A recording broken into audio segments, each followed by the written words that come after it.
I came to the Happy Workplaces Conference today to talk to people about the power of connection. I think it's really important that people have strong relationships in the workplace, and especially in today's society, it becomes essential that they learn the skills that they need to create those relationships and connections and friendships even that they need in the work. I shared with the participants here some cards that I made that have leadership skills on them that relate to connection, and they stacked rank those according to their own skill, what they thought were their strengths, down to which they felt they didn't practice the most, and then thought about the insights they got from that and how they could apply that to their workplace. It might seem crazy what I'm about to say. Change. Informative. Thought-provoking. Inspiring. It's fanatical. Inspirado word. Inspirational. Intriguing. Inspiring. Balloon that could go to space. With the air, like I don't care, baby, by the way. Because I'm happy. Clap along. I have 15 minutes with you before you get a break, and I want to drill into something John talked a little bit about, which is about the power of connection. He mentioned the importance of having a friend at work, and we're going to talk a little bit about that. So I spent not 20, but actually 17, close, felt like 20, years at Microsoft, and I absolutely loved it there. Like Gore, it had a lot of qualities that made it an amazingly happy workplace. And I left a year and a half ago, 18 months ago, and I was really, really scared to leave. I was really scared to leave, but I really wasn't that worried about status. I wasn't particularly worried about financial stability, even though I was going off to set up my own company. What I was worried about was that I wouldn't be happy, because I had been so incredibly happy at Microsoft, and I felt a really, really strong affiliation and connection with all the people that I worked with. So I was really, really concerned about that. Now, luckily, I found that that continued after I left, but that sentiment is not too surprising.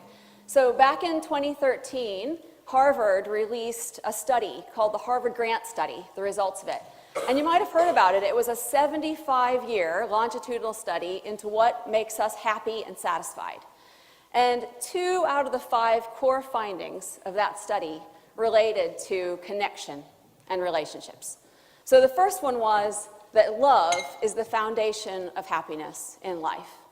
And if you don't have love, it's very, very hard to be happy.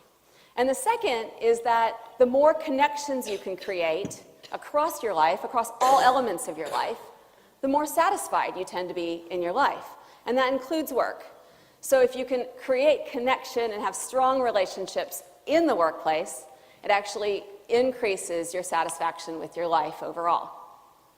So I'd love to get a show of hands. How many of you feel like you have a good friend at work? Oh, that's awesome. Okay, so I would raise my hand to that, absolutely.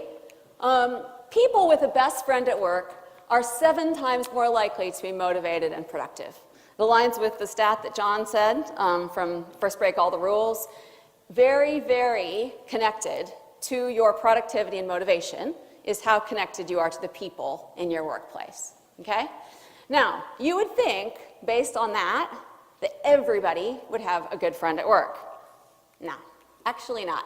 This was just an article about friendship at work, and you can see it's from 10th of June, 2015, so last year. My work colleagues are just that, colleagues. They are not friends. That's very clear. So in actual fact, 42% of people in the UK say they have a good friend at work, 42%. And in the US, from the 1980s, where it was about 50% said they had a good friend at work, it's dropped all the way down to less than a third say that they have a good friend at work. Now, that's down to a number of things, but one of the things they tie that to is tenure. Because we no longer have jobs for life. Very rare. 17 years, not that common, actually. So actually, I would love to do this with you, if you don't mind. I want everyone to stand up. Okay. Now, I want you to sit down if you've only been with your employer 1 year or less. Okay, I want you to sit down if you've been with your employer 2 years or less. 5 years. Oh, wow. 10 years. 15 years. 20 years. Wow, that's really amazing. So this room is not even that representative of the overall workplace, and we still have people standing. 25 years. How long have you guys been at your workplace? 30 years. Wow. Congratulations. That's amazing. That's amazing. So, 21 years at Happy. That's amazing too. Yay. Anybody else still standing? If I missed. Oh, Henry. 28 years at Happy. So Happy has a couple people in the room with more than 20 years. So if we're at our workplace for a really long time, clearly that should increase our happiness. But the number of years people are staying at work is declining, and therefore the connections that we have with people also aren't necessarily as strong. And we're timid. I mean, I think that the research says that it actually seems that people see work as a more transient place. And the data is not reflected in the room. 1 in 5 people has been at their employer no more than 1 year, if you look at the data. 1 in 2 people has been in their employer no more than 5 years, which really wasn't reflected when we looked at the data here. So I would argue that connections in the workplace are more important today than ever. And I argue that partially because of this guy here. So does anybody know who Frederick Taylor is? I see 1 raised hand. So Frederick Taylor is somebody I think everybody should know about because we all live by his rules pretty much today.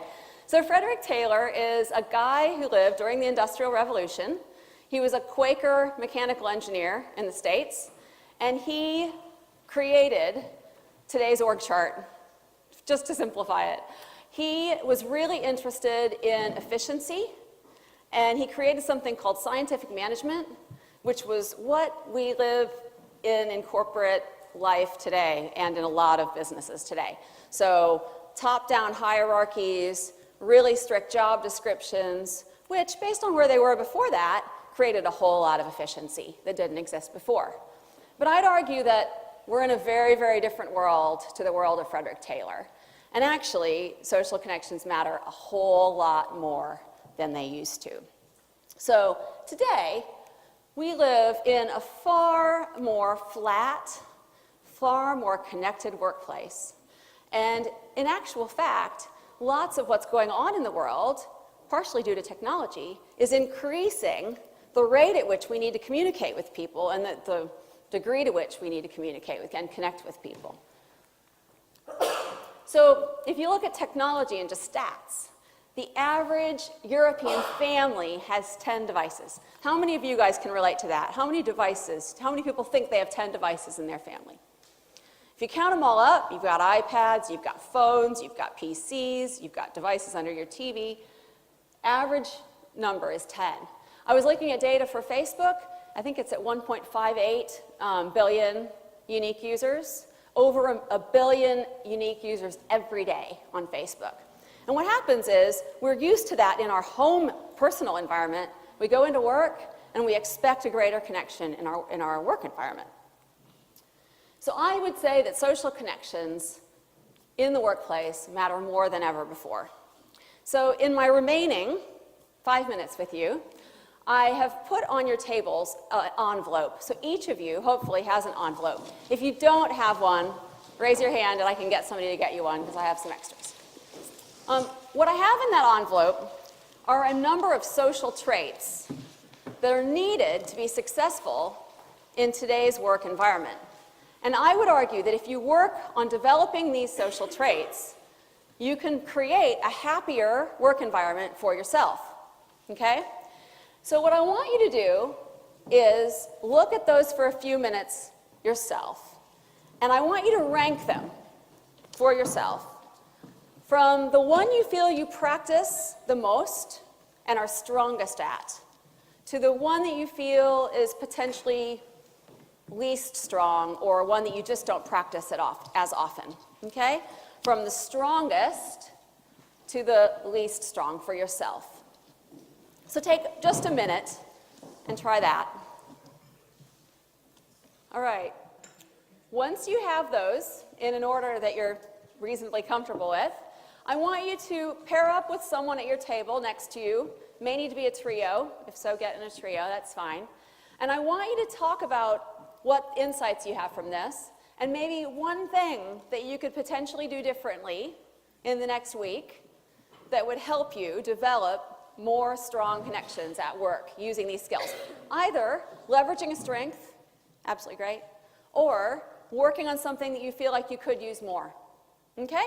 So pair up with somebody at your table and just talk for a few minutes about that. You can continue those conversations over your break, but I don't want to stand between you and your break. So can you just share a couple of insights that you had? Anyone want to share? Where's the box? I think we need the box. Pass the box down. You can throw it part way, and then they'll throw it on. Yeah, somebody catch it for her. All right, we're talking to that box. So I was wondering, with the way the world's moving, where more and more people are becoming self-employed and perhaps sort of one-man bands, how that will affect friends at work.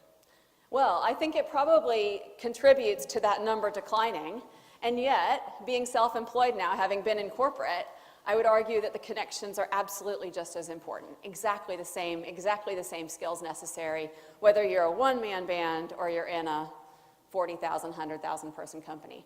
But I would expect, like, even though I'm self-employed, I would say I have strong relationships at work because I have lots of colleagues that I work with, engage with. They just don't happen to work directly with me, for me. So I think we're aiming for the same end, just with a slightly different dynamic. Yeah. Pass the box. Yeah, just another perspective on that. Actually, a few years back, we were in a situation in our department, we had a lot of contractors. So a lot of people that weren't permanent employees, and we found that that had a negative effect on connectivity and motivation, because people kind of thought that these people just they were working for themselves rather than working for the overall good. And we have I think we have a lot better kind of motivation now that we got back to a point where a lot of more people are permanent employees of the institution. Do you have any solutions for engaging those non-permanent employees? I think it's difficult how you break through the perception from permanent employees that those people are essentially, they'll come, they'll go. It doesn't matter too much how much investment they have in the workplace, because for them they can go next week and they can go and do something else. And I'm not sure how you break that kind of characterization. Anybody have any suggestions for breaking that? I see someone back there. And with you, in fact, I've got some colleagues here today I've worked with for about 6 months. And I've formed really strong bonds with them, and I do feel invested in the companies that I work with. And I think that perhaps being successful and independent is a lot down to what John was talking about, but it's character. And if you are that type of person that takes on board the values of the company that you're working for, I think you need to ensure you're a good fit, or else you're not being authentic or transparent. So, yeah. I don't agree. No, well, actually, That was the perception. Yeah. That's the difficulty, isn't it? If that's the perception, is how that is turned around, essentially. and actually what you've said is something to do partially with the individual character of the person who does the self-employment and the contracting. And I think that's something to think about as you hire, and also remembering that their motivation and their productivity is impacted by how well they feel connected with people they work with as well. So it's just as important to engage them. So we're stopping because of it's break time.